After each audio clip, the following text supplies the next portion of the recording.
Hello friends, welcome to 19th July Daily Hindu News Analysis. ఈ వీడియోలో మనము 19th July Hindu news పేపర్లో publish అయిన ఇంపార్టెంట్ ఆర్టికల్స్ని డిస్కస్ చేద్దామండి. Let us start the discussion. Before that there was a small announcement. Free UPSC current affairs course అని చెప్పేసి మన యొక్క యాప్లో క్రియేట్ చేయబడడం జరిగింది.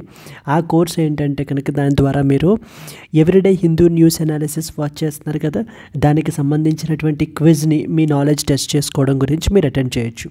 అలాగే ఈ క్లాస్కి సంబంధించినటువంటి పీడిఎఫ్ కూడా మన యొక్క యాప్లో అప్లోడ్ చేయబడడం జరుగుతుంది. You can download hour app LTX classes and this is the number that you can call if you have any doubts. Current affairs అనేటువంటి యూపీఎస్సీకి చాలా ఇంపార్టెంట్ అమ్మా.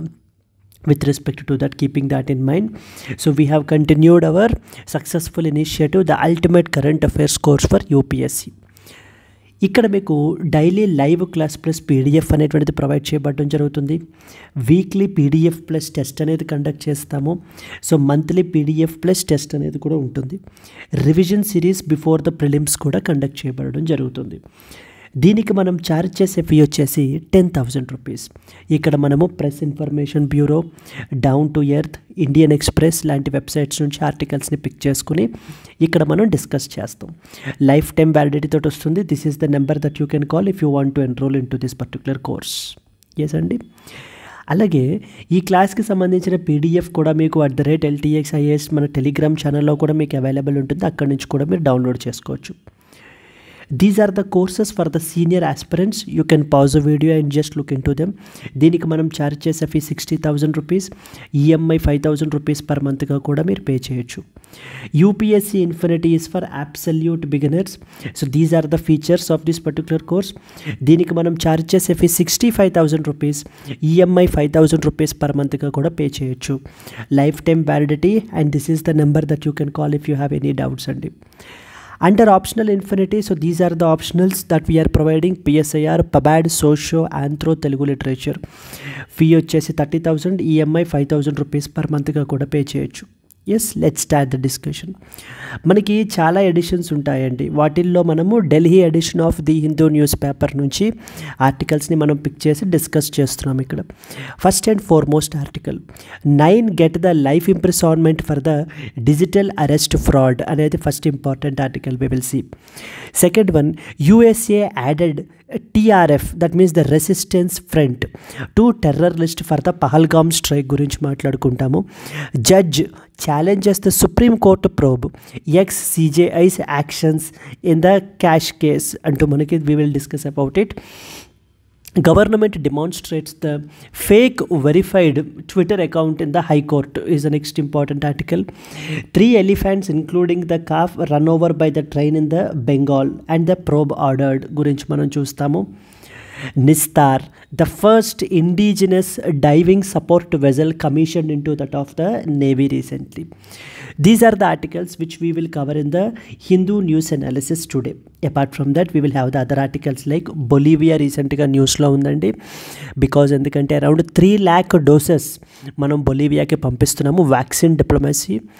నెక్స్ట్ వచ్చేసి Anganwadi workers struggle to register the beneficiaries on the Poshan tracker app గురించి మనం మాట్లాడుకుంటాము. Then we will talk about the trade connect e platform. Then next వచ్చేసి Grandala అనేటువంటి bird species గురించి మాట్లాడుకుంటాము.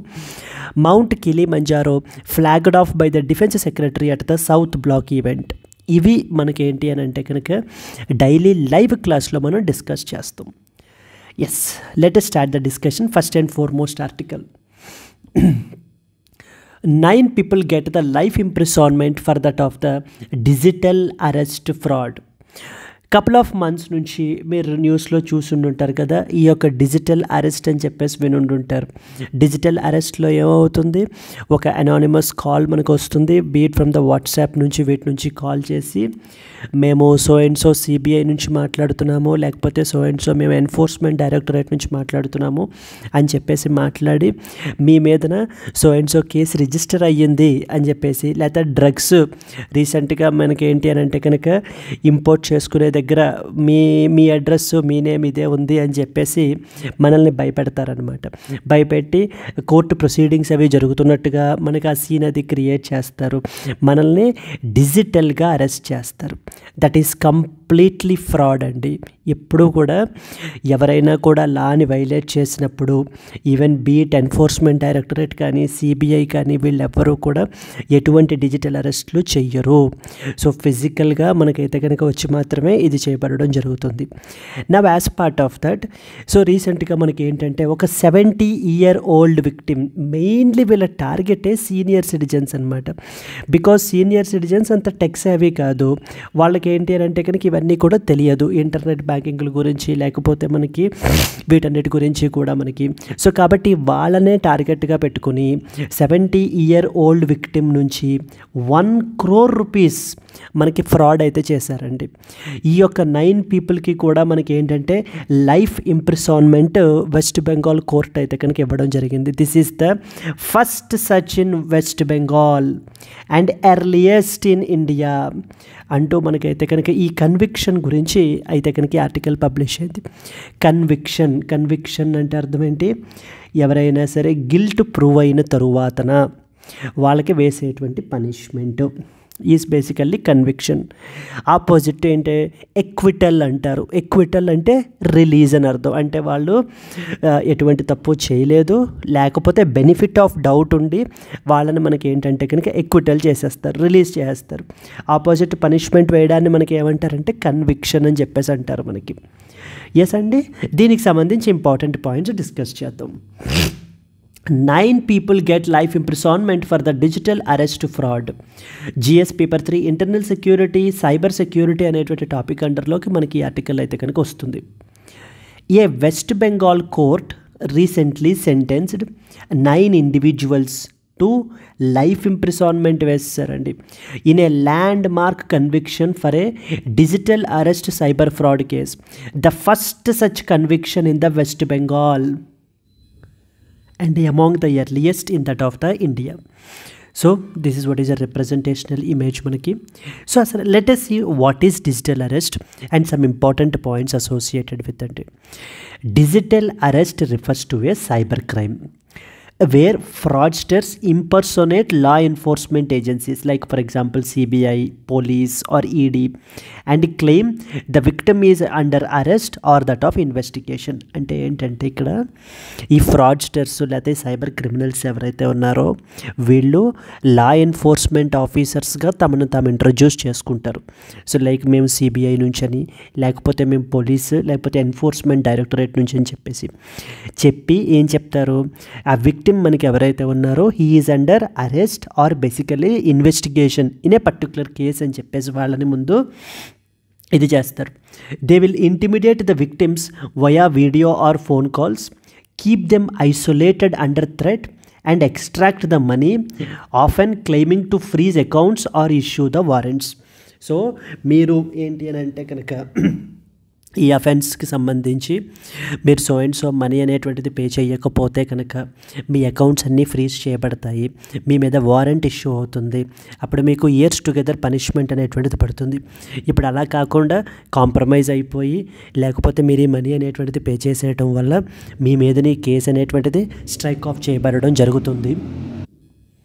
సో జరుగుతుంది అని చెప్పేసి మనకి ఏంటి అని అంటే కనుక చెప్తారండి. So this is what is a case recent highlights ఏవైతే ఉన్నాయో. ఏ 70-year-old victim lost around 1 crore rupees and was kept under the digital arrest for 7 days పాటు మనకి ఏంటంటే కనుక ఈ యొక్క 70-year-old victimని పెట్టడం అయితే జరిగింది. సీనియర్ సిటిజన్సే వీళ్ళకి ఏంటి అని అంటే కనుక మోర్ దిస్ థింగ్ అండి, దే ఆర్ మోర్ వల్నరబుల్ అనమాట. The accused used WhatsApp to pose as Sub-Inspector Hemraj Kohli from that of the Mumbai.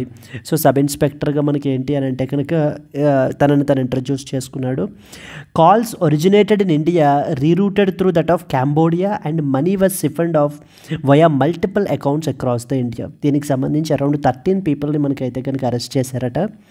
And the seized items include bank passbooks, ATM cards, SIM cards, mobile phones, వీటన్నిటిని కూడా మనకి ఏంటంటే కనుక seize చేయబడడం జరిగింది.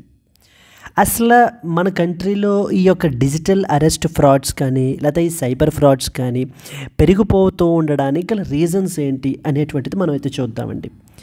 First and foremost వచ్చేసి surge in the digital transactions. ఒకప్పుడు కంటే ఇప్పుడు కంపేర్ చేసుకుంటే కనుక డిజిటల్ ట్రాన్సాక్షన్స్ అనేటువంటివి చాలా ఎక్కువ పెరిగిపోయాయి. ఇంకా యూపీఐ ట్రాన్సాక్షన్స్ అయితే ఇంకా చెప్పాల్సిన అవసరం లేదు. ఇంకా మరి the more online activity, people అందరికీ ఒక ఆన్లైన్ యాక్టివిటీ అనేటువంటిది పెరిగిపోతుంది.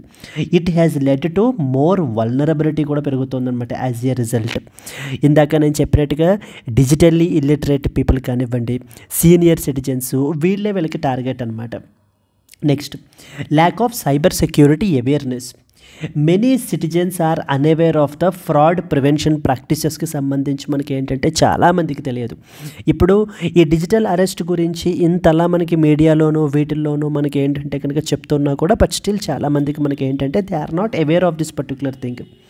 అండ్ వీళ్ళు యూస్ చేసేటువంటి వాళ్ళు కూడా మనకి ఏంటంటే అడ్వాన్స్డ్ ఫ్రాడ్ టూల్స్ యూస్ చేస్తారు. Like for example with respect to artificial intelligence generated voices కానీ, ఫేక్ డాక్యుమెంట్స్ చూపించడం, అంటే అరెస్ట్ వారెంట్ అది కూడా ఒక డాక్యుమెంట్ తయారు చేసేసి మనకి ఏంటంటే కనుక చూపించడం, simulated video calls, they all make these frauds more believable, అంటే నమ్మశక్యంగా ఉండే విధంగా మనకైతే కనుక చేస్తారు వీళ్ళు. And mostly south east Asia as a హబ్గా మనకి ఏంటి అని అంటే కనుక మనం ఏదైనా అటాక్స్ అనేటువంటివి చేయడం జరుగుతుందండి. From the countries like Cambodia, Laos, Myanmar నుంచి they are serving as havens for the cyber criminals due to the weak enforcement. So ఇవి మనకి ఏంటంటే హబ్ కింద వీటి నుంచి మనకి అటాక్స్ అనేటువంటివి, సైబర్ అటాక్స్ అనేటువంటివి జరుగుతున్నాయి.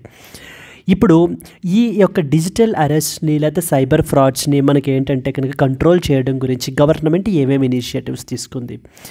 మొట్టమొదటిది we have something called as I4C అని చెప్పేసి ఒక నోడల్ బాడీ ఉందండి మన కంట్రీలో, which stands for Indian cyber crime coordination centre అని చెప్పేసి అర్థం. ఇది మనకి మినిస్ట్రీ ఆఫ్ హోమ్ అఫైర్స్ అండర్లో మనకైతే కనుక ఫంక్షన్ చేస్తుంది. సైబర్ క్రైమ్ రిలేటెడ్ ఆస్పెక్ట్స్ అన్నీ కూడా బ్యాంక్స్ తోటి, కమ్యూనిటీ కంపెనీస్ తోటి, పేమెంట్ అగ్రిగేటర్స్ తోటి, వీళ్ళందరితోటి కోఆర్డినేట్ అయ్యేటువంటి బాడీ ఈ యొక్క I4C అనేటువంటిది. అదే రాసాం చూడండి ఇక్కడ. It is under the Ministry of Home Affairs, coordinates with banks, telecom and as well as the payment aggregators తోటి మనకైతే కనుక కాన్స్టెంట్గా కోఆర్డినేట్ చేస్తూ అరౌండ్ 1000+ స్కైప్ ఐడీస్ని బ్లాక్ చేశారనమాట, which are used for the fraud. Earlier ఏంటంటే ఈ ఫ్రాడ్స్ కమిట్ చేయడం గురించి సో 1000+ స్కైప్ ఐడీస్ని ఏవేవైతే ఫ్రాడ్కి యూజ్ చేశారో వాటన్నిటినీ కూడా బ్లాక్ చేయబడటం జరిగింది. And they reported around 120 crore losses from the January to April 2024 due to the digital arrest fraud. ఈ యొక్క డిజిటల్ అరెస్ట్ ఫ్రాడ్ వల్ల 120 కోట్లు నష్టం మనకైతే కనుక జరిగిందనమాట. అండ్ దెన్ సెకండ్ ఇనిషియేటివ్ ఏం తీసుకున్నారు, blocking the spoofed calls. So the systems were developed along with the telecom service providers to block the international spoofed calls disguised as that of local numbers. అంటే international numbers అవి domestically ఆరిజిన్గా మనకి ఏంటంటే with in the country నుంచి వస్తున్నట్టుగా నమ్మశక్యంగా create చేసినటువంటివన్నిటినీ కూడా మనకి ఏంటి అని అంటే కనుక బ్లాక్ చేశారనమాట. ఒక portal called S Samanvaya platform అని చెప్పేసి మనకి క్రియేట్ చేయబడడం జరిగింది. So in order to trace interstate cyber crime linkages and support the investigation. Then ఎవరైనా సరే పబ్లిక్ అంటే మీరు కానీ నేను కానీ ఎవరైనా కూడా ఏదైనా సైబర్ క్రైమ్కి గురైనప్పుడు వాటిని మనం ఇమీడియట్గా రిపోర్ట్ చేయడం గురించి national cyber crime reporting portal అనేటువంటి దానిని మనకి పెట్టారు. వెబ్సైట్ వచ్చేసి ఏంటి, సో ద www.cybercrime.gov.in అని చెప్పేసి. అండ్ అలాగే ఒకవేళ పోర్టల్లో ఇది చేయకపోతే హెల్ప్ లైన్ నెంబర్ డైరెక్ట్గా 1930 కూడా కాల్ చేసి మనం ఈ సైబర్ ఫ్రాడ్స్ని రిపోర్ట్ అయితే కనుక చేయొచ్చు. దెన్ సెర్ట్ ఇన్ అని చెప్పేసి ఉంది మన కంట్రీలో, అంటే కంప్యూటర్ ఎమర్జెన్సీ రెస్పాన్స్ టీమ్ అని చెప్పేసి అంటాం మనం. కంప్యూటర్ ఎమర్జెన్సీ రెస్పాన్స్ టీమ్ మన యొక్క ఇంటర్నెట్ ట్రాఫిక్ని దీనంతటినీ కూడా మానిటర్ చేస్తూ ఏమైనా సస్పీషియస్గా ఉంటే కనుక వాటిని ఇమీడియట్గా అలర్ట్ చేసేటువంటి బాడీ ఇది. It warns against sharing the OTPs or installing the unknown apps. తెలియనటువంటి యాప్స్ మొబైల్లో ఇన్స్టాల్ చేయడాలు, తెలియనటువంటి వాళ్ళకి ఓటీపీస్ అవి చెప్పడాలు. అగైన్ ఇప్పుడు నార్మల్ ఇప్పుడు టెక్ సేవీ పీపుల్కి అందరికీ తెలుసండి ఓటీపీస్ అవి చెప్పకూడదు అని చెప్పేసి. బట్ 60 years 70 year old పీపుల్కి, సీనియర్ సిటిజన్స్కి వాళ్ళకి తెలియదు, they are not that sure. So అది ఏమో బ్యాంక్ వాళ్ళు నిజంగా కాల్ చేశారేమో, ఇది అకౌంట్ కేవైసీ గురించి ఏదో చేశారేమో అని చెప్పేసి అనుకునే మనకి ఏంటంటే ఆ ఓటీపీస్ యాక్టివిటీస్ అనేటువంటివి షేర్ చేస్తూ ఉంటారు. So promote scholar verification and as well as the cyber హైజీన్ని మనకైతే ప్రమోట్ చేయడం జరుగుతుంది. దెన్ ఒక కమిటీని కన్స్టిట్యూట్ చేశారు, inter ministerial committee on transnational cyber crime అని చెప్పేసి 2024లో ఈ కమిటీని ఎస్టాబ్లిష్ చేశారు to tackle the cyber crimes from the South East Asian countries targeting the Indians. ఇందాక అనుకున్నాం కదా, Cambodia, Laos and as well as Myanmar నుంచి ఇక్కడ నుంచి ఒరిజినేట్ అవుతున్నటువంటి ఈ యొక్క సైబర్ క్రైమ్స్ని ట్యాకిల్ చేయడం గురించి inter ministerial committee on transnational cyber crime అని చెప్పేసి మనకైతే ఎస్టాబ్లిష్ చేయబడడం అయితే కనుక జరిగిందండి. సో ఇప్పుడు మీరు ఏమేమి తెలుసుకోవాలి, ఇలాగా అసలు వాట్ ఈజ్ డిజిటల్ అరెస్ట్ అంటే ఏంటో తెలియాలి. రెండోది వచ్చేసి what are the reasons for the digital arrest. మూడోది దీనికి సంబంధించి గవర్నమెంట్ ఏమేమి ఇనిషియేటివ్స్ తీసుకుంది అనేటువంటి తెలియాలి. అండ్ నాలుగోది ఇప్పుడు రీసెంట్గా వెస్ట్ బెంగాల్లో జరిగినటువంటి conviction will definitely go a long way and it will act as a deterrence for others so who want to commit these type of similar crimes. Discuss the emerging threat of digital arrest scams in India. What are the government initiatives to tackle such cyber frauds? Suggest some further steps for that of the mitigation. Can be a potential question and manaki mains question deniki sambandhinchi. Let us move on to that of the next article. United States of America adds TRF to the terror list for that of the Pahalgam strike అంటూ మనకైతే కనుక publish అయింది. ఏం చెప్తుంది ఈ article? So ఈ యొక్క article ఏంటమ్మా, టిఆర్ఎఫ్ అంటే అర్థం ఏంటంటే ది రెసిస్టెన్స్ ఫ్రంట్ అని చెప్పేసి అర్థం. ఈ ఆర్గనైజేషన్ మనకి ఏంటంటే కనుక April 22 Pahalgam terror attack carry out చేసినటువంటి ఆర్గనైజేషన్ ఇది, విచ్ క్లెయిమ్డ్ 26 సివిలియన్స్ టూరిస్ట్ని పర్టికులర్లీ మనకి ఏంటి అని అంటే కనుక సో చంపేసినటువంటి వ్యక్తులు ఈ యొక్క ఆర్గనైజేషన్ వాళ్ళు టిఆర్ఎఫ్ అని చెప్పేసి, ద రెసిస్టెన్స్ ఫ్రంట్ అని చెప్పి. ఇప్పుడు ది రెసిస్టెన్స్ ఫ్రంట్ అనేటువంటి ఆర్గనైజేషన్ని మనకి యునైటెడ్ స్టేట్స్ ఆఫ్ అమెరికా వాళ్ళు they have added it to the terror list and declared it as a foreign terrorist ఆర్గనైజేషన్గా మనకి డిక్లేర్ చేయబడడం జరిగింది. అండ్ స్పెషల్లీ డెసిగ్నేటెడ్ గ్లోబల్ టెర్రరిస్ట్గా కూడా మనకైతే కనుక డిక్లేర్ చేశారనమాట. ఈ యొక్క ఏదైతే ఉందో మనకి టిఆర్ఎఫ్ అనేటువంటి ఆర్గనైజేషను 2019లో ఎస్టాబ్లిష్ అయింది మనకి ఇది. And which is by that of the Mohammad Abbas Sheikh అనేటువంటి వ్యక్తి దీనిని మనకి ఎస్టాబ్లిష్ చేశారు. The TRF is a Pakistan based Lashkar e Taiba proxy which claimed responsibility for that of the Pahalgam attack. ఈ పహల్గామ్ అటాక్ క్యారీ అవుట్ చేసినటువంటి ఆర్గనైజేషన్ మనకి ఏంటంటే కనుక ఈ యొక్క టిఆర్ఎఫ్ అనేటువంటిది. Now let us read some important points associated with this.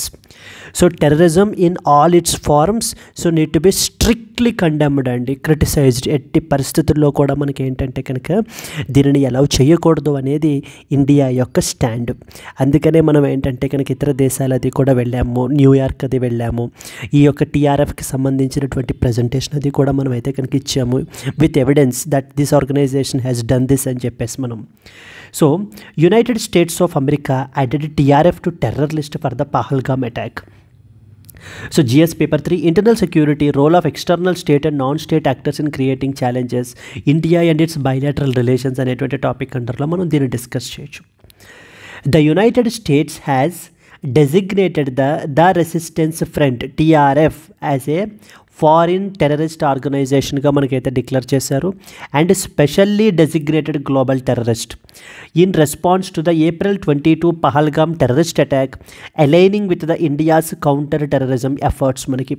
So this is what is a representational image of the resistance front మనకి. The resistance front అనేది Pakistan based proxy of Lashkar e Taiba వాళ్ళ యొక్క ప్రాక్సీ ఆర్గనైజేషన్ మనకిది. 2019లో మొహమ్మద్ అబ్బాస్ షేక్ అనే వ్యక్తి ఈ యొక్క టెర్రరిస్ట్ ఫ్రంట్ అనే ఆర్గనైజేషన్ని మనకి ఎస్టాబ్లిష్ చేశారు. దీనిని మన కంట్రీలో ఆల్రెడీ టెర్రర్ అవుట్ఫిట్గా మనం అయితే కనుక డిక్లేర్ చేసామమ్మా. దేని అండర్లో? UAPA unlawful activities prevention act అని చెప్పేసి మనకు చెప్తారు. India has already designated TRF as a terror outfit under the unlawful activities prevention act in January 2023. So very very very important మనకి ఏంటంటే అసలు వాట్ ఈజ్ యూఏపీఏ అంటే ఏంటి, యూఏపీఏ యాక్ట్ గురించి, యూఏపీఏకి సంబంధించినటువంటి అమెండ్మెంట్స్ గురించి, ఇవన్నీ ఎస్టర్డేస్ హిందూ న్యూస్ అనాలిసిస్లో మనం అయితే కనుక కవర్ చేయబడడం జరిగింది. Please do watch that particular video అండి. So to get more insights about the UAPA act అంటాం. ఉపా యాక్ట్ ఏంటి, తాడా ఏంటి, పోటా ఏంటి, ఇవన్నీ కూడా మనం అక్కడ చూడడం జరిగింది. TRF claimed responsibility for the terror attack in Pahalgam, Jammu and Kashmir. This attack resulted in the death of about 26 civilians. TRF used to bypass the scrutiny on LGT by operating under a new identity తోటి మనకి ఏంటంటే కనుక operate చేస్తుంది.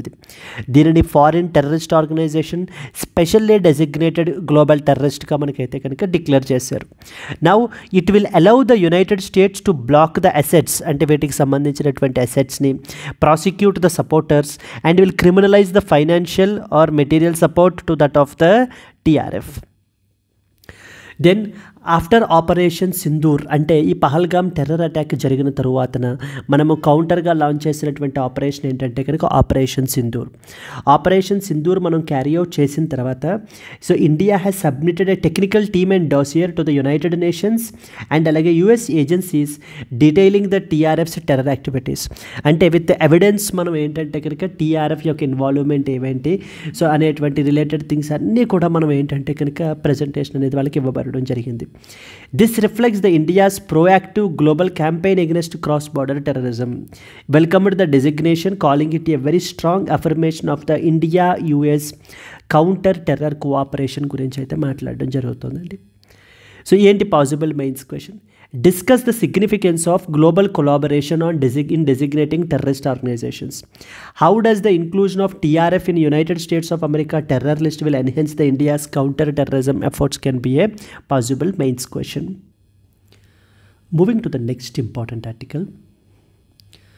A judge challenges the Supreme Court probe. Ex-CJI's actions in the cash case అంటూ చెప్పేసి మనకైతే రీసెంట్గా publish అయింది.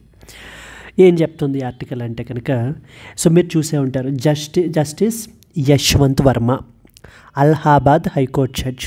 ఇంతకు ముందు మనకి ఏంటంటే కనుక ఢిల్లీ హైకోర్టు జడ్జిగా చేస్తున్నప్పుడు తన యొక్క అఫీషియల్ రెసిడెన్స్ దగ్గర సో సగం కాలిపోయినటువంటి బ్యాంక్ నోట్స్ అనేటువంటి కరెన్సీ అనేటువంటిది మనకైతే కనుక సో దొరికింది, which exposed the huge corruption with respect to this particular judge. ఆ తర్వాత సో అప్పట్లో మనకి CJI సంజీవ్ ఖన్నా ఉండేవారు అనమాట. ఇప్పుడు బిఆర్ గావాయి కదా, అప్పట్లో మనకి సంజీవ్ ఖన్నా ఉండేవారు. ఆయన మనకి ఏంటంటే ఒక ఇన్హౌస్ ఎంక్వైరీ అనేటువంటిది వేశారు, 3 మెంబర్ ఇన్హౌస్ ఎంక్వైరీ. ఆ 3 మెంబర్ ఇన్హౌస్ ఎంక్వైరీ ఏం చేసిందంటే కమిటీ అంతా కూడా ఇదంతా ఈ ఇన్వెస్టిగేషన్ అంతా కూడా ఎంక్వైరీ అంతా క్యారీ అవుట్ చేసి మనకి వాళ్ళు ఏం చేశారు, రిపోర్ట్ అనేటువంటిది మనకి సబ్మిట్ చేశారు to the chief justice of India. Then chief justice of India ఏం చేశారు, recommended to the president and as well as prime minister to remove the justice Yashwant Varma. దీని మీద ఉన్నటువంటి allegations are completely true. So and ఈ notes అన్నీ కూడా దీనికి సంబంధించినటువంటివే అంటూ మనకి ఏంటంటే కనుక so the president and as well as prime మినిస్టర్కి రిఫర్ చేయబడడం అయితే జరిగింది. నౌ రీసెంట్లీ పార్లమెంట్లో దీనికి సంబంధించినటువంటి రిమూవల్ ప్రొసీడింగ్స్ అనేటువంటివి ఇనిషియేట్ అయితే చేస్తున్నారండి.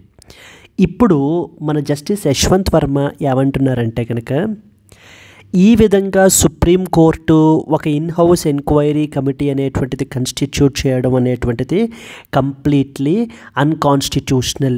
ఇది ఒక ప్యారలల్ ఎక్స్ట్రా కాన్స్టిట్యూషనల్ మెకానిజం. ఇది ఎట్టి పరిస్థితుల్లో వ్యాలిడ్ కాదు. ఒక judge of a Supreme Court or హైకోర్టుని రిమూవ్ చేసేటువంటి అధికారం పార్లమెంట్కి మాత్రమే ఉంటుంది. అండ్ దానికి సంబంధించిన ప్రొసీజర్ అనేటువంటిది క్లియర్గా మనకి జడ్జెస్ ఎంక్వైరీ యాక్ట్లోనూ కాన్స్టిట్యూషన్లోనూ మనకైతే కనుక మెన్షన్ చేశారు. కాన్స్టిట్యూషన్లో రిమూవల్ థింగ్, ఆ తర్వాత జడ్జెస్ ఎంక్వైరీ యాక్ట్లో ప్రొసీజర్ మెన్షన్ చేశారు.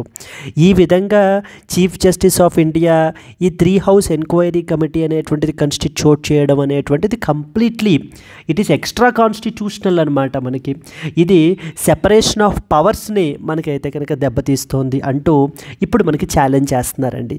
ఎవరు? జస్టిస్ యశ్వంత్ వర్మ. దీనికి సంబంధించినటువంటి ఇంపార్టెంట్ పాయింట్స్ మనం అయితే కనుక చూద్దాం ఈ యొక్క ఆర్టికల్లో. GS paper 2 polity and as well as governance అండర్లో మనం స్టడీ చేసుకోవాలి. ఇప్పుడు మీరు జడ్జెస్ గురించి తీసుకున్నారనుకోండి, of the Supreme Court and the High Court for example మనం తీసుకుంటే కనుక అపాయింట్మెంట్ విషయానికి వచ్చేసరికి మనకి ఎవరు అపాయింట్ చేస్తారమ్మా వీళ్ళని? So they will be appointed by that of the president of India appoint చేయబడడం జరుగుతుంది. Upon the recommendations of the collegium system. ఈ యొక్క కొలీజియం సిస్టమ్ యొక్క రికమెండేషన్స్ ద్వారా మనకి ప్రెసిడెంట్ ఆఫ్ ఇండియా ఈ యొక్క జడ్జెస్ని అపాయింట్ చేస్తారు. అలాగే మీరు రిమూవల్ గురించి మాట్లాడుకుంటే కనుక అప్పుడు కూడా రిమూవల్ కూడా మనకి ప్రెసిడెంట్ ఆఫ్ ఇండియానే మనకి రిమూవ్ చేస్తారండి. బట్ కానీ ఎవరి రికమెండేషన్ ఉండాలి? పార్లమెంట్ రికమెండేషన్ అనేటువంటిది ఉండాలి. So both the judges of supreme Court and as well as high court రెండూ కూడా మనకి ప్రెసిడెంటే అపాయింట్మెంటు ప్రెసిడెంటే చేస్తారు, రిమూవల్ ప్రెసిడెంటే చేస్తారు. కానీ అపాయింట్మెంట్లో కొలీజియం సిస్టమ్ యొక్క రికమెండేషన్ ఉంటుంది, రిమూవల్లో పార్లమెంట్ యొక్క రికమెండేషన్ అనేటువంటిది మనకైతే కనుక ఉంటుంది. ఇక్కడ ఇప్పుడు ఏమంటున్నారు, ఇప్పుడు మన యశ్వంత్ వర్మ ఏమంటున్నాడంటే ఈయన పార్లమెంట్ యొక్క కదా ఎక్స్క్లూజివ్ పవర్ ఉన్నది, పార్లమెంట్ కదా ప్రెసిడెంట్కి రికమెండ్ చేయాలి. సుప్రీంకోర్టు ఏ విధంగా ఇలా ఇన్హౌస్ ఎంక్వైరీ అనేటువంటిది వేసి ఇదంతా కూడా కండక్ట్ చేసి ఎలా రికమెండ్ చేస్తుంది? This is completely extra constitutional mechanism. ఇదంతా కూడా సెపరేషన్ ఆఫ్ పవర్స్ని వైలేట్ చేస్తున్నారు. సెపరేషన్ ఆఫ్ పవర్స్ ఏంటి?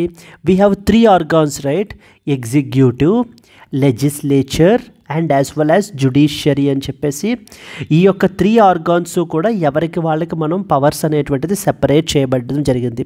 ఒక ఆర్గాన్ ఇంకొక ఆర్గాన్ యొక్క ఇదిలోకి మనకైతే కనుక ఇన్వాల్వ్ అవ్వకూడదు అనమాట. The powers have been separated, but however not very water tight అయితే కనుక కాదు మనకి. So in this context let us see. Justice Yashwant Verma of the Allahabad High Court challenged the Supreme Court's in-house inquiry, recommending his removal, calling it as unconstitutional and infringing upon the Parliament's exclusive powers. So, ఈ యొక్క judges removal అనేది parliament యొక్క exclusive power. అది ఏ విధంగా supreme court తన యొక్క ఈ in-house ఎంక్వైరీని ఎలా తీసుకొస్తుంది, ఇది అంతా కూడా ప్యారలల్ మెకానిజం అని చెప్పేసి మనకైతే కనుక చెప్పడం జరుగుతుంది. So here if you see the background of the case, an in-house committee of the Supreme Court judges set up by the then Chief Justice of India Sanjeev Khanna investigated Justice Verma after unaccounted cash was found in his residence following a fire in March 14-15, 2025. Report was submitted to the Prime Minister and President after his resignation. మనకి ఏంటంటే కనుక remove చేసేయమని చెప్పేసి ఆ యొక్క రిపోర్ట్ని chief justice of India ఈ యొక్క enquiry జరిగిన తరువాతన ఆ రిపోర్ట్ అంతటిని కూడా ప్రెసిడెంట్ అండ్ ప్రైమ్ మినిస్టర్కి సబ్మిట్ చేశారు. ఇప్పుడు జస్టిస్ వర్మ ఆర్గ్యుమెంట్స్ ఏమేంటి? So alleges that Supreme Court's in house procedure ఏదైతే ఉందో it forms a parallel and extra constitutional mechanism. It violates article number 124 and article number 218 of the constitution by bypassing the parliament's exclusive role in judges removal. Judges యొక్క removal మనకి supreme court అయితే కనుక 124, high court judges అయితే 218లో mention చేయబడడం జరిగింది.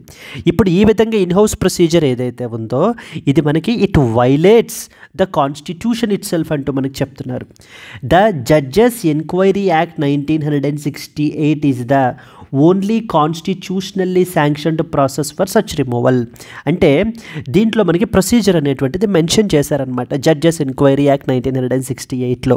So like ఎంతమంది minimum members ముందు మనకైతే కనుక ఇది చేయాలి, ఆ తర్వాత మనకి ప్రిసైడింగ్ ఆఫీసర్ ఒక 3 మెంబర్ కమిటీని కన్స్టిట్యూట్ చేస్తారు.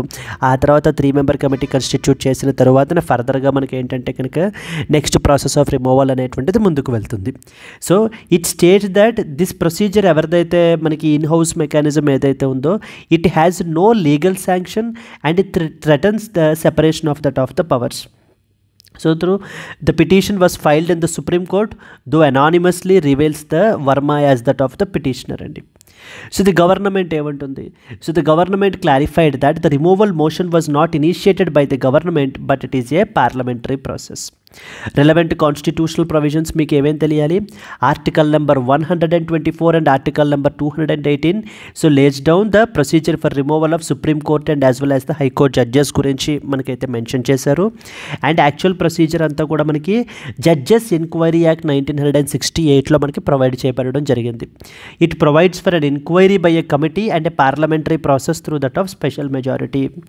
సో ఇన్ హౌస్ ప్రొసీజర్ అనేటువంటిది it was developed by supreme Court for preliminary fact finding. It is not backed by law or constitution. So it raises the questions on the legality of in-house inquiries, highlights the tension between judicial accountability and doctrine of separation of powers, challenges whether such procedures can recommend resignation or trigger the removal process without the parliamentary authority. These are the questions which need to be seen. And the in-house procedure developed by Supreme Court for investigating the judges has been criticized as unconstitutional. Examine this criticism in the context of constitutional provisions for judicial accountability can be a possible mains question andi manaki. Clear? So moving on to the next one. So simple ga cheppalante enti, judges ni remove చేసేటువంటి power పార్లమెంట్కి మాత్రమే ఉంది. Supreme court ఏ విధంగా ఇలా ఈ in house మెకానిజంని తీసుకుని వచ్చి so మనకి ఏంటంటే కనుక ప్రెసిడెంట్కి ప్రైమ్ మినిస్టర్కి రికమెండ్ చేస్తుంది. It is completely unconstitutional. ఇది ఎక్స్ట్రా కాన్స్టిట్యూషనల్ మెకానిజం. ఇది డాక్ట్రైన్ ఆఫ్ సెపరేషన్ ఆఫ్ పవర్స్ని వైలేట్ చేస్తోంది అంటూ మనకి ఏంటంటే సో మనకి ఈ యొక్క జడ్జి మనకి చెప్తున్నారండి. Clear? Let us move on to the next article. Moving to the next important article, government demonstrates fake verified X account in that of the High Court. Yes అండి, ఇదంతా కూడా ఏంటంటే కర్ణాటక హైకోర్టులో మనకి ఏంటంటే జరుగుతున్నటువంటి స్టోరీ. కర్ణాటక హైకోర్టులో రీసెంట్గా ట్విట్టర్ ఒక petition, Twitter which is the present X కదా, ఒక పిటిషన్ అనేటువంటిది వేశారు. ఏమని? గవర్నమెంట్కి ఎగ్నెస్ట్గా. సో ది గవర్నమెంట్ సహయోగ్ పోర్టల్ని ఉపయోగించుకుని, సహయోగ్ పోర్టల్ అనేటువంటిది ఒక సెన్సార్షిప్ పోర్టల్. ఇది ఈ పోర్టల్ ద్వారా గవర్నమెంట్ ఏం చేస్తోంది అని అంటే కనుక మాకు బ్లాకింగ్ ఆర్డర్స్ అనేటువంటివి పంపిస్తున్నారు. సో ఏం బ్లాకింగ్ ఆర్డర్స్? ఏదైనా ఒక పోస్ట్ కానివ్వండి, సో మనకి ఏంటంటే కనుక ఈ యొక్క ప్లాట్ఫామ్లో పోస్ట్ అయినటువంటిది ఒకవేళ అది గవర్నమెంట్కి ఎగనెస్ట్గా ఉంటూ ఉంటే కనుక వాటన్నిటినీ కూడా ఈ పోస్ట్ని బ్లాక్ చేసేయండి, ఆ పోస్ట్ని బ్లాక్ చేసేయండి అని చెప్పేసి మాకు ఈ సహయోగ పోర్టల్ ఉపయోగించుకుని మాకు ఆల్రెడీ టెంప్లెట్ని ఉపయోగించుకొని మాకు ఏంటంటే కనుక నోటీసులు వరుస పెట్టి పంపించేస్తున్నారు. దేని అండర్లో చేస్తున్నారు? Section number 79. సెక్షన్ నెంబర్ 79 దేని గురించి మాట్లాడుతుంది? Section number 79 of the IT act దేని గురించి మాట్లాడుతుంది? సేఫ్ హార్బర్ ప్రిన్సిపల్ గురించి మాట్లాడుతుంది. Safe harbour principle. మళ్ళీ చెప్తున్నాను చూడండి. ట్విట్టర్ రీసెంట్గా కర్ణాటక హైకోర్టులో ఒక పిటిషన్ ఫైల్ చేశారు. ఏమని? గవర్నమెంట్కి ఎగనెస్ట్గా. గవర్నమెంట్ తన యొక్క రీసెంట్గా క్రియేట్ చేసినటువంటి ఈ సహయోగ పోర్టల్ ద్వారా, సహయోగ పోర్టల్ అంటే ఏంటంటే కనుక ఈ పోర్టల్కి మొత్తం అన్ని సోషల్ మీడియా ఇంటర్మీడియట్స్ ఇవందరూ కూడా కనెక్ట్ అయ్యి ఉంటారు. ఇందులో ఆటోమేటెడ్గా నోటీసెస్ అనేటువంటివి సెండ్ అయిపోతూ ఉంటాయి. ఈవెన్ చిన్న పోలీస్ స్టేషన్ దగ్గర నుంచి హయ్యర్ లెవెల్ హైరార్కీ దాకా ఎవరైనా కూడా మనకి బ్లాకింగ్ ఆర్డర్స్ అనేటువంటివి పంపించవచ్చు అనమాట ఆటోమేటెడ్ వేలో. అంటే వాళ్ళు ఎప్పుడైనా ఏవైనా సరే డిస్క్రిమినేటరీ పోస్ట్స్ని ఈ ప్లాట్ఫామ్ మీద చూసినప్పుడు దానికి సంబంధించి పంపించవచ్చు. ఇవన్నీ కూడా దేని అండర్లో చేస్తున్నారు? Section number 79 of the act అండర్లో చేస్తున్నారు. 79 ఏం చెప్తుంది? సేఫ్ హార్బర్ ప్రిన్సిపల్ గురించి చెప్తుంది. సేఫ్ హార్బర్ ప్రిన్సిపల్ అంటే ఏంటంటే ఇప్పుడు ఈ యొక్క ఫేస్బుక్ కానివ్వండి, ట్విట్టర్ కానివ్వండి, ఆ ప్లాట్ఫారంలో ఏదైనా పోస్ట్ కానీ రీల్ కానీ పెట్టినట్లయితే కనుక దానికి రెస్పాన్సిబిలిటీ ఎవరో మనకి? ఇప్పుడు ఏదైనా ఒక డెరోగేటరీ పోస్ట్ అనేటువంటిది పెట్టారండి. ఈ డెరోగేటరీ పోస్ట్ పెట్టినప్పుడు దేంట్లో మనకి ట్విట్టర్లో పెట్టారు. ఇప్పుడైతే ట్విట్టర్ యొక్క CEO ఎవరైతే ఉన్నారో తినే రెస్పాన్సిబుల్ ఆ పోస్ట్కి అని చెప్పేసి అనొచ్చా మనము? లేకపోతే ఆ యూజర్ ఎవరైతే ఉన్నారో తను రెస్పాన్సిబులా? అంటే ఈ యొక్క ట్విట్టర్ ఏవైతే ఉన్నారో లేకపోతే ఫేస్బుక్ ఎవరైతే ఉన్నారో దే ఆర్ ఎగ్జెంప్టెడ్. వాళ్ళ మీద ఈ లయబిలిటీ అనేటువంటిది మనము పెట్టము. బికాస్ వాళ్ళు జస్ట్ ప్లాట్ఫారం మాత్రమే ప్రొవైడ్ చేస్తున్నారు, అంతే తప్ప వాళ్ళు they are not the content creators. Content creators are other people, వాళ్ళు చేసినటువంటిది. కాబట్టి దీస్ పీపుల్ ఆర్ ఎగ్జెంప్టెడ్ అని సేఫ్ హార్బర్ ప్రిన్సిపల్ చెప్తుంది. కానీ ఇక్కడ ఒక క్లాజ్ ఉంటుంది, ఏమనంటే ఒకవేళ గవర్నమెంట్ ఏదైనా ఒక పోస్ట్ని ఈ పోస్టు డిస్క్రిమినేటరీగా ఉంది, లేదా హార్మ్ఫుల్ కంటెంట్ ఉంది, లేదా డెరోగేటరీ కంటెంట్ ఉంది, ఇది కంట్రీ యొక్క నేషనల్ సెక్యూరిటీని కానీ సావరెనిటీ కానీ దెబ్బతీసే విధంగా ఉంది, కాబట్టి ఈ పోస్ట్ని డిలీట్ చేసేయండి అని నోటీస్ పంపించినప్పుడు వాళ్ళు ఏం చేయాలి, ఈ యొక్క ప్లాట్ఫామ్స్ ఏం చేయాలి, వెదర్ ట్విట్టర్ కానీ ఫేస్బుక్, ఇమీడియట్గా ఆ యొక్క పోస్ట్ని డిలీట్ చేసేయాలి. ఓకేనా, అర్థమవుతుందా? ఒకవేళ ఆ యొక్క పోస్ట్ని వాళ్ళు డిలీట్ చెయ్యకపోతే వాళ్ళకి సేఫ్ హార్బర్ ప్రిన్సిపల్ అనేటువంటిది ఉండదు. బికాజ్ ఎందుకంటే ఇప్పుడు నీకు తెలియదు, సరే నువ్వు లైబుల్ కాదు, కానీ నేను చెప్తున్నాను కదా అది హార్మ్ఫుల్ కంటెంట్ అది అని చెప్పేసి, కాబట్టి నువ్వేంటి అని అంటే కనుక దాన్ని రిమూవ్ చేసేయాలి అని చెప్పేసి ఈ 79 అండర్లో మనకి సహయోగ పోర్టల్ ద్వారా మనకి నోటీసులు పంపిస్తోంది గవర్నమెంట్. ఓకే, ట్విట్టర్ ఏమంటుంది ఇప్పుడు, సెక్షన్ నెంబర్ 679 కాదు, సెక్షన్ నెంబర్ 69A అని చెప్పేసి ఇంకొక సెక్షన్ ఉంది, దీనికి అన్ని సేఫ్ గార్డ్స్ ఉన్నాయి. అంటే గవర్నమెంట్ ఈ పలానా పోస్ట్ని రిమూవ్ చేయాలి అంటే ఎందుకు చేయాలి అనేటువంటిది ఇన్ రైటింగ్ ఇవ్వాలన్నమాట. సో అవన్నీ లీగల్ సేఫ్ గార్డ్స్ అన్నీ ఉన్నాయి. కాబట్టి నేను బ్లాక్ చేస్తాను యాజ్ ఏ ప్లాట్ఫామ్గా, ఇంటర్మీడియట్గా నేను ఏమంటున్నానంటే నేను బ్లాక్ చెయ్యను అనట్లేదు. సో నేను బ్లాక్ చేస్తాను. సెక్షన్ నెంబర్ 69A అండర్లో ఇవ్వండి నాకు, అంతే తప్ప సెక్షన్ నెంబర్ 79లో కాదు నాకు ఇవ్వాల్సినటువంటిది. సో కాబట్టి దయచేసి హానరబుల్ హైకోర్ట్ ఆఫ్ కర్ణాటక మీరు ఏం చెప్తారు అని అంటే కనుక గవర్నమెంట్కి డైరెక్షన్ ఇవ్వండి, బాబు నువ్వు 79 నుంచి ఇవ్వడం తప్పు, సెక్షన్ 69A నుంచి ఇవ్వి అని చెప్పేసి మనకి ఎవరు చెప్తున్నారు, ఎవరు చెప్పమంటున్నారు, ఈ యొక్క ట్విట్టర్ వాళ్ళు హైకోర్టుకి చెప్తున్నారనమాట. First point. సెకండ్ పాయింట్ ఏంటంటే సహయోగ పోర్టల్ ఏదైతే ఉందో దీనిని కంప్లీట్లీ అన్కాన్స్టిట్యూషనల్, ఇది సెన్సార్షిప్ పోర్టల్ ఇది అని చెప్పేసి దీనిని తీసేయండి, రిమూవ్ చేసేయండి అని చెప్పి ఈ 2 పాయింట్లని ఆర్గ్యుమెంట్స్గా మనకి ఈ యొక్క ట్విట్టర్ కర్ణాటక హైకోర్టులో మనకి చెప్పడం జరుగుతుందండి.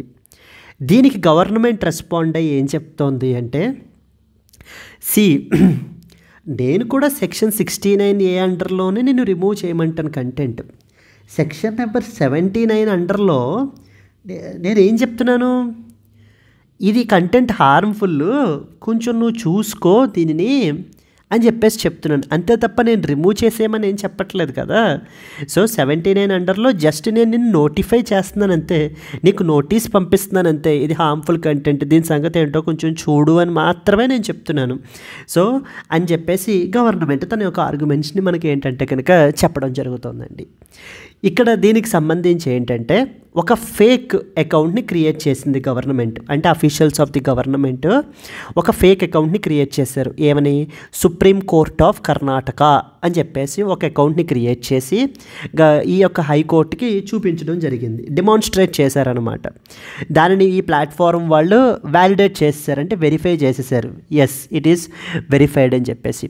సో ఇప్పుడు ఏంటంటే కోర్టుకి ఇదే చూపిస్తున్నారు, చూడండి ఇప్పుడు మేము ఊరికే సరదాగా డమ్మీగా మేము ఏం చేసామంటే సుప్రీం కోర్ట్ ఆఫ్ కర్ణాటక అని చెప్పేసి ఒక అకౌంట్ని క్రియేట్ చేసాం, దాన్ని ఈ ట్విట్టర్ వాళ్ళు వెరిఫై కూడా చేశారు, yes it is perfectly valid అని చెప్పేసి. ఇప్పుడు రేపటి రోజు నుంచి మేము ఏదైనా పోస్ట్ చేసుకోవచ్చు, దీంట్లో supreme court of Karnataka post చేసింది అని చెప్పేసి న్యూస్ సర్క్యులేట్ అవుతుంది. అంటే ఈ విధంగా ఉన్నాయి వీళ్ళ వెరిఫికేషన్ మెకానిజమ్స్ అనేటువంటివి. That is the reason why we're showing this అని చెప్పేసి సో చూపిస్తున్నారనమాట. ఎస్, ఇక్కడ చూడండి, government demonstrated fake verified so the Twitter account in high court. Verified అంటే అర్థం ఏంటి, ట్విట్టర్ వాళ్ళు వెరిఫై చేస్తారు దీన్ని, ఓకే వ్యాలిడ్ అకౌంటే ఇది అని చెప్పేసి ఇది చేస్తారు. గవర్నమెంట్ కావాలని ఫేక్ అకౌంట్ క్రియేట్ చేసి హైకోర్టుకి డెమాన్స్ట్రేట్ చేస్తున్నారనమాట మనకి. అర్థమైందండి. సో సింపుల్ పాయింట్ ఏంటి, ఇప్పుడు మనకి ట్విట్టర్కి, ఫేస్బుక్కి వీళ్ళందరికీ కూడా సెక్షన్ నెంబర్ 79 అండర్లో సహయోగ్ పోర్టల్ ఉపయోగించి వాళ్ళందరికీ నోటీసులు పంపిస్తోంది గవర్నమెంట్. అంటే different hierarchy, different law enforcement agencies నుంచి వాళ్ళకి నోటీసులు వెళ్తున్నాయి. ఏమని, ఆ పోస్ట్ రిమూవ్ చేయండి, ఈ పోస్ట్ రిమూవ్ చేయండి అని చెప్పేసి. ఎందుకంటే అది హార్మ్ఫుల్, ఇది హార్మ్ఫుల్ అని. ఇంకా ట్విట్టర్ ఇవన్నీ ఇది చేయలేక వచ్చి ఇక్కడ కర్ణాటక హైకోర్టులో మనకి కేసు అయితే కనుక వేశారు. సో మరి చూడండి వీళ్ళ వెరిఫికేషన్ మెకానిజమ్స్ అనేటువంటివి ఎలా ఉన్నాయో, అందుకని మేము ఈ హార్మ్ఫుల్ కంటెంట్ని ఇది చేయమని చెప్పేసి మేము ఏంటంటే నోటిఫై చేస్తున్నాం అంతే అని చెప్పి గవర్నమెంట్ మనకి చెప్పడం జరుగుతుందండి. Now safe harbour principle is often seen recently in the news. It is associated with which particular act అని అడుగుతూ ఉంటారు. It is associated with that of IT యాక్ట్కి సంబంధించినటువంటిది. అది మనకి section number 79 of IT act deals with safe harbour principle. ఇప్పుడు గవర్నమెంట్కి ఒక పలానా కంటెంట్ని బ్లాక్ చేయమని చెప్పేసి, ఇన్ఫర్మేషన్ని బ్లాక్ చేయమని చెప్పే పవర్ ఉంటుందా, ఉండదా? ఉంటుంది. దేని అండర్లో ఉంటుంది? సెక్షన్ నెంబర్ 69A అండర్లో ఉంటుంది. సెక్షన్ నెంబర్ 69Aకి మోర్ లీగల్ సేఫ్ గార్డ్స్ ఉన్నాయి. అంటే మిస్యూజ్ చేయడానికి వీలు లేకుండా ఇన్ రైటింగ్ అది ఇవ్వాలి అంటూ మనకి కొన్ని లీగల్ సేఫ్ గార్డ్స్ ఉన్నాయి. కానీ సెక్షన్ 79కి అవేం అవసరం లేదనమాట. డైరెక్ట్గా నోటీస్ అనేటువంటిది పంపించేయచ్చు. Clear? Government demonstrated fake verified X account in that of the High Court.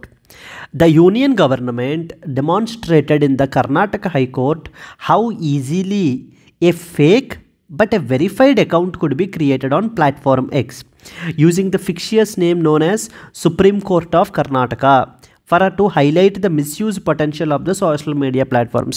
ఇప్పుడు మేమే ఈ విధంగా సుప్రీం కోర్ట్ ఆఫ్ కర్ణాటక అని చెప్పేసి మేము క్రియేట్ చేసేయగలిగాం. మరి అదేవిధంగా ఎన్ని ఫేక్ అకౌంట్స్ క్రియేట్ చేసి ఎంత ఫేక్ ఇన్ఫర్మేషన్ అనేటువంటిది స్ప్రెడ్ చేయడం ఎంత ఈజీ చూడండి ఈ యొక్క ఆన్లైన్ ఇంటర్మీడియరీస్ ఉపయోగించి అని చెప్పేసి గవర్నమెంట్ హైకోర్టుకి ఎక్స్పోజ్ చేస్తోందన్నమాట ఇక్కడ ఉన్నటువంటి పరిస్థితుల్ని.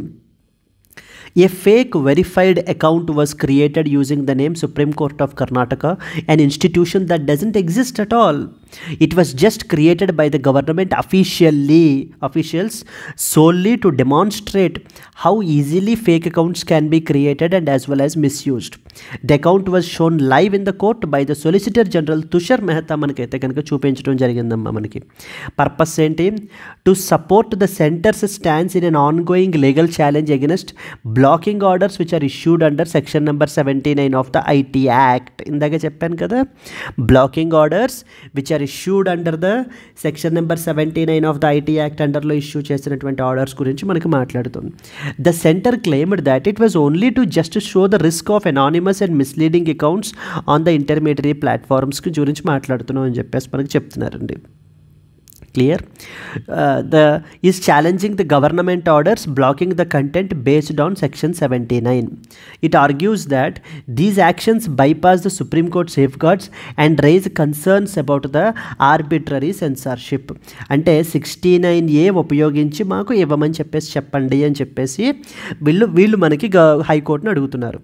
Objections were raised over the new Sahayog portal which Twitter claims acts as a censorship portal with pre-approved templates for the content blocking. అంటే ఇది వీళ్ళకి ఏంటంటే ఒక టెంప్లెట్ అనేటువంటిది ఉంది, ఒక నీట్గా ఒక ప్రీగా ముందుగానే అప్రూవ్ చేసేసిన టెంప్లెట్ ఉంటే ఆ టెంప్లెట్లో మనకి ఏ పోస్ట్ని ఎలా రిమూవ్ చేసేసేయాలి అనే ఒక చిన్న నోటీస్గా మనకి ఏంటి తయారు చేసి పెట్టారు. దాంట్లో ఆ పోస్ట్ రిలేటెడ్ ఇన్ఫర్మేషన్ పెట్టడం, దాన్ని ఏంటంటే రిమూవ్ చేసేయమని చెప్పేసి పంపించడం, బ్లాక్ చేయమని చెప్పేసి పంపించడం, ఇలా చేస్తున్నారని చెప్పి ట్విట్టర్ మనకైతే కనుక అడుగుతోందండి, చెప్తోంది. Clear? These are the things that you are expected to know about. మనకి అయితే ఈ అకౌంట్ని మేము మళ్ళీ సస్పెండ్ చేసేసాము అని చెప్పేసి మనకి ట్విట్టర్ని తరపున అపియర్ అవుతున్నటువంటి కౌన్సిల్ మనకైతే కనుక చెప్తున్నారు. సో ఓవరాల్ అంటే ఏంటంటే ద అండర్లయింగ్ ఇష్యూ మీకు అర్థం కావాలి. ఇక్కడ రెండు సెక్షన్లు మనకి ఇన్వాల్వ్ అయ్యి ఉన్నాయి. ఇక్కడ section number 79 of the IT act, section number 69A of the IT act. 79 వచ్చేసి సేఫ్ హార్బర్ ప్రిన్సిపల్ గురించి మాట్లాడుతుంది. గవర్నమెంట్ సహయోగ్ పోర్టల్ను ఉపయోగించుకుని సెక్షన్ నెంబర్ 79 అండర్లో ఈ యొక్క వీళ్ళకి ఇంటర్మీడియరీస్కి బ్లాకింగ్ ఆర్డర్స్ అనేవి పంపిస్తున్నారు. ఈ యొక్క ఇంటర్మీడియరీస్ అంటే ఈ ఫేస్బుక్, ట్విట్టర్ వీళ్ళు. ఇప్పుడు వీళ్ళు ఏమంటున్నారంటే మాకు ఈ సెక్షన్ 79 ఉపయోగించి కాదు 69A ఉపయోగించి ఆర్డర్స్ని పంపించండి అని చెప్పేసి అడుగుతున్నారు మనకి.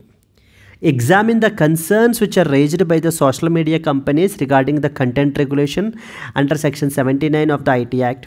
Do you think that government censorship tools strike a balance between national interest and as well as the free speech can be a possible mains question? Andi clear? Let's move to that of the next article. 3 elephants including the calf run over by the train in the Bengal. So investigative probe ordered. So very unfortunate incident అయితే కనుక మనకి రీసెంట్గా southern West బెంగాల్లో జరిగిందండి. 3 elephants like including a female and its calf మనకి ఏంటి అని అంటే కనుక ఎక్స్ప్రెస్ ట్రైన్ మనకైతే కనుక వీటిని చంపేయడం అయితే జరిగింది, గుద్దేయడం అయితే జరిగింది. ఈ యొక్క కొలీజన్ వల్ల అయితే కనుక ఎలిఫెంట్స్ మనకి చనిపోయాయి. So very unfortunate incident that took place in that of the southern West Bengal. So with this you are expected to know some important points with respect to this issue. 3 elephants including a female and her calf were killed after being hit by a train in the West Bengal's Jhargram district. This incident has triggered a probe into the coordination failure between the forest department and as well as railway officials. So forest department ki railway officials ki madhya undetvanti coordination failures ante proper ga coordinate chesukovatledu, wild life కి huge threat గా మనకి ఏంటి అని అంటే కనుక ఇది చేస్తున్నారు, ఈ యొక్క రిస్క్స్ అనేటువంటివి పెంచేస్తున్నారు అంటూ మనకైతే కనుక ఈ యొక్క ఇష్యూ హైలైట్ అవుతుందండి. This is what is a representational image మనకి. So this accident occurred at around 1:45 AM near the Jhargram Banstala rail section దగ్గర మనకైతే కనుక జరిగింది. So these elephants were run over by the Barbil Howrah Janshatabdi express వల్ల మనకి ఏంటి అని అంటే కనుక ఈ యొక్క ఎలిఫెంట్స్ని అయితే కనుక హిట్ చేశాయి. So this casualties included a female and her calf and as well as a semi adult elephant అయితే మనకైతే చనిపోయాయి మనకి. So here if you come down you are expected to know some important points అండి with respect to that of the Asian elephants in India. 60% of the wild Asian elephants మన కంట్రీలోనే ఉన్నాయి. India holds around 60% అండి. మనకి రీసెంట్గా 2017 census మనకైతే కనుక conduct చేశారు. అరౌండ్ 29,000 ఎలిఫెంట్స్ మనకైతే కనుక ఉన్నాయి. IUCN రెడ్ లిస్ట్ వచ్చేసి ఎండేంజర్డ్ పొజిషన్లో మనకైతే కనుక పెట్టారు. వీటిని హయ్యెస్ట్ ప్రొటెక్షన్ ఇస్తున్నాము షెడ్యూల్ నెంబర్ 1లో ప్లేస్ చేసి, అండ్ సైట్స్ వచ్చేసి మనకి ఏంటంటే అపెండిక్స్ నెంబర్ 1లోనే మనకైతే కనుక ఉన్నాయి. So project tiger, project cheetah ఎలా లాంచ్ చేశారో మనకి ప్రాజెక్ట్ ఎలిఫెంట్ అనేటువంటి దాన్ని కూడా మనకి లాంచ్ చేయబడడం జరిగింది. ఎందుకంటే వీటి యొక్క హ్యాబిటాట్స్ని కన్జర్వ్ చేయడం గురించి, మైగ్రేషన్ కారిడార్స్ని ప్రొటెక్ట్ చేయడం గురించి, అండ్ అలాగే అన్యాచురల్ డెత్స్ ఫర్ ఎగ్జాంపుల్ ఈ విధంగా ట్రైన్ హిట్స్ లేకపోతే ఎలక్ట్రోక్యూషన్ వీటి వల్ల చనిపోకుండా ప్రివెంట్ చేయాలి అనేటువంటి ఉద్దేశంతో, హ్యూమన్ వైల్డ్ లైఫ్ కాన్ఫ్లిక్ట్స్ని తగ్గించాలి అనే ఉద్దేశంతో మనకి ఏంటంటే కనుక ఈ యొక్క ప్రాజెక్ట్ ఎలిఫెంట్ అని చెప్పేసి అయితే లాంచ్ చేశారు. అండ్ ఫర్దర్గా promote the research, health care and as well as the community involvement. What are the main threats ఏవేంటండి? హ్యాబిటాట్ లాస్, అంటే వీటి యొక్క హ్యాబిటాట్ అనేటువంటిది మనము అగ్రికల్చర్ ఎక్స్పాన్షన్ వల్ల వీటి వల్ల మనం ఏంటంటే కనుక వీటి యొక్క హ్యాబిటాట్ కోల్పోతున్నాయి. అండ్ అలాగే వీటి యొక్క హ్యాబిటాట్ ముక్కలు అయిపోతున్నాయి, ఫ్రాగ్మెంట్ అయిపోతున్నాయి అనమాట. ఇలా ఫ్రాగ్మెంట్ అయిపోవడం వల్ల హ్యూమన్స్ తోటి ఇన్ కాంటాక్ట్లోకి వచ్చేసి ఇవి కాన్ఫ్లిక్ట్ అనేటువంటిది జరిగి ఇలా చనిపోవడం అయితే జరుగుతుంది. Human animal conflict is another important problem. And poaching, ఈ యొక్క వైల్డ్ ఎలిఫెంట్స్ని మనకి ఏంటి అని అంటే కనుక ఇల్లీగల్ హంటింగ్ అనేటువంటిది క్యారీ అవుట్ చేస్తున్నారు. దెన్ నెక్స్ట్ యాక్సిడెంటల్ డెత్స్ జరుగుతున్నాయి. ఫర్ ఎగ్జాంపుల్ ఇలాగ ట్రైన్ కొలిజన్స్ కానివ్వండి, ఎలక్ట్రోక్యూషను, ఇవన్నీ కూడా అనమాట మనకి. So these are the main threats that the elephants are facing today. Even not only elephants అండి, so for that matter tigers కానివ్వండి, లేకపోతే మనకి ఏంటంటే కనుక so we have other important species called as great Indian bustard అంటారు మనకి. అది కూడా మనకి ఏంటంటే కనుక క్రిటికల్లీ ఎండేంజర్డ్ పొజిషన్లో మనకు ఉంది మనకి. If you see this, despite the legal protections and conservation programs, elephant deaths due to train accidents persist in India. Critically examine the reasons and suggest some coordinated strategy to prevent such incidents. Can be a potential mains question that you can expect. Let's move to the next important article. Yes, and coming to the today's question, safe harbor principle is often seen recently in the news. It is associated with UAPA Unlawful Activities Prevention Act, Information Technology Act, Scheduled Castes and Scheduled Tribes Atrocities Act, Protection of Civil Rights Act. If you know the answer, please comment your answer. And అలాగే if you have like the video please to like it అండి. And ఈ క్లాస్కి సంబంధించినటువంటి PDF అనేటువంటిది మన యొక్క యాప్లోను Telegram ఛానల్లో కూడా మీకు అవైలబుల్గా ఉంటుంది. అక్కడ నుంచి మీరు డౌన్లోడ్ చేసుకోవచ్చు. Let's meet again in the next Hindu news analysis. Until then happy learning. All the best. Bye bye అండి.